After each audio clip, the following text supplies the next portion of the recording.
بسم اللہ الرحمن الرحیم۔ السلام علیکم۔ بات آفیشل کے پیارے دوستو، جن لوگوں کی تنہائیاں پاک ہوتی ہیں ان کی دعائیں رد نہیں ہوتی۔ انسان دعا کے وقت سمجھتا ہے کہ اللہ بہت قریب ہے اور گناہ ایسے کرتا ہے جیسے اللہ بہت دور ہے۔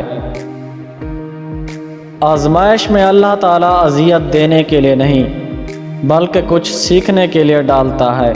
جتنی جلدی وہ سیکھ لیں گے اتنی جلدی وہ دور ہوگی۔ امید کبھی نہ چھوڑنا، کمزور تمہارا وقت ہے، اللہ نہیں۔ تمام مشکلات کا حل سجدہ خدا میں ہے۔ کوئی کتنی ہی نا انصافی کر لے، آخر میں انصاف تو اسی ذات نے کرنا ہے۔ ایسا بھی ہوتا ہے کہ اللہ تعالیٰ ہمیں پھولوں سے بھرا ٹوکرا عطا کرنے والا ہوتا ہے اور ہم صرف ایک پھول کی ضد لگا کر بیٹھے ہوتے ہیں۔ جب انسان اپنے اللہ پر اس قدر بھروسہ کر لیتا ہے کہ اس کے علاوہ کوئی بھی اس کی ضرورت پوری کرنے والا نہیں، تو اللہ بھی اپنے بندے کو مایوس نہیں لوٹاتا۔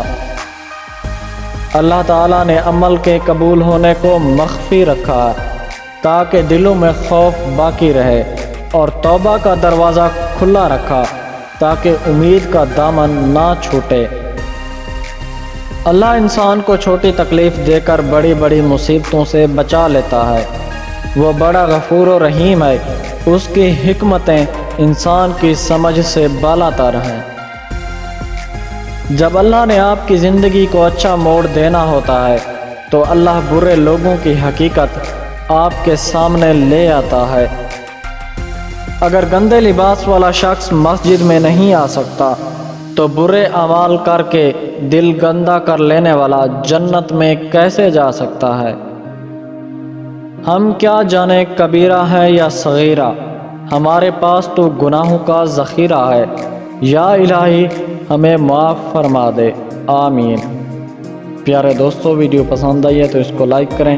ہمارے دوسرے چینل اردو مارل سٹوریز کا لنک ڈسکرپشن اور پہلے کامنٹ میں موجود ہے، اس کو جا کر وزٹ کریں اور سبسکرائب کریں۔ شکریہ۔